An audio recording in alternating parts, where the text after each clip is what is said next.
Vaïchela, on découvre dans cette paracha que Jacob envoie des anges en mission vers Ésaü.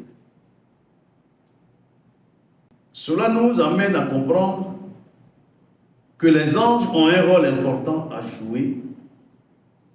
Ces anges qui sont des messagers de Dieu qu'il a créés spécialement pour contrôler la création et pour venir en l'aide tous ceux qui adorent Hachem. Il est donc important que nous sachions le rôle qu'un ange peut jouer dans la vie d'un croyant. On ne vénère pas un ange, on ne l'adore pas. Les anges sont à notre service. Eux, ils s'occupent de la partie invisible de l'homme. Et nous, nous occupons de la partie quoi? Visible. Et lorsque dans la partie visible, il y a manque d'une compétence, tu peux faire recours à lui pour qu'il te donne cette spécialité, cette compétence, pour réussir la mission qu'Hachem t'a donc donnée. Lorsque nous prenons le psaume 34, verset 8, l'ange de l'Éternel se campe autour de ceux qui le craignent et il les garantit. Ok. En fait, ce verset nous ramène juste à celui qu'on appelle l'ange gardien. L'ange gardien, c'est l'ange que Hachem nous affecte au moment de notre conception, lorsque maman et papa prennent l'engagement d'avoir un enfant et qu'ils associent Hachem dans les 3 se mettent d'accord pour que les parents aient un enfant. Il y a un ange qui vient pour la conception. C'est l'ange gardien. Il vient pour protéger la conception dans les entrailles de la mère. Et l'ange gardien assiste l'évolution du fœtus jusqu'à ce qu'il atteigne 9 mois. C'est ce qui veut dire que même dans le sein de la mère, l'enfant, l'ange lui apprend toute la Torah. Mais dès qu'il va sortir, c'est comme lui enlève la mémoire, mais ça y est en lui. Mais l'ange lui apprend toute la Torah.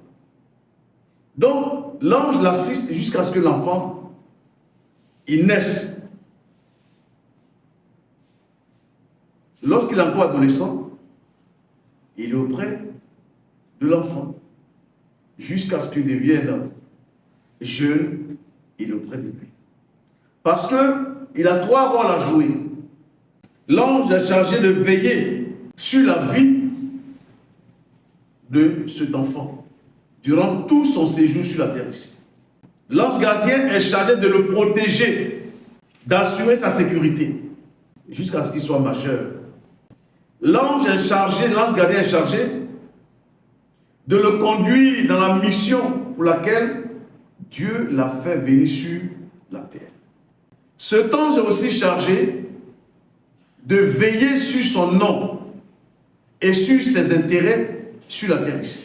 Cet ange a pour mission d'assurer son enlèvement si le Mashiach venait. Donc c'est l'ange qui assure son enlèvement. Cet ange est chargé aussi de le conduire dans la voie de Dieu, dans la voie d'Hachem. Vous voyez un peu ses missions. Hein? Vous voyez un peu ses missions. Il n'y a pas un homme à qui Hachem n'a pas affecté un ange gardien.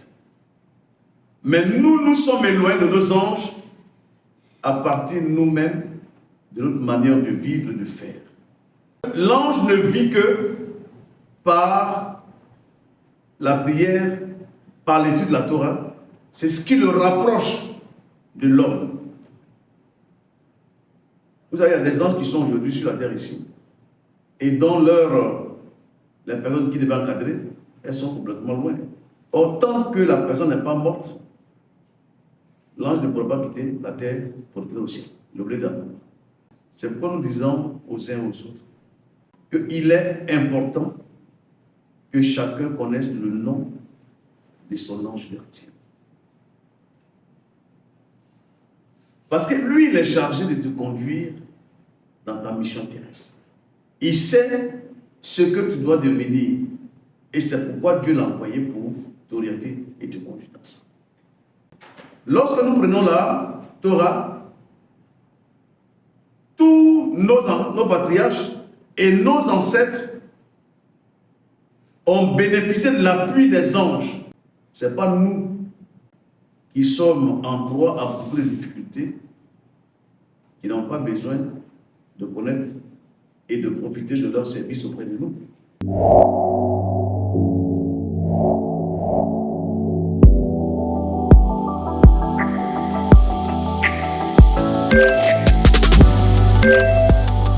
Yeah.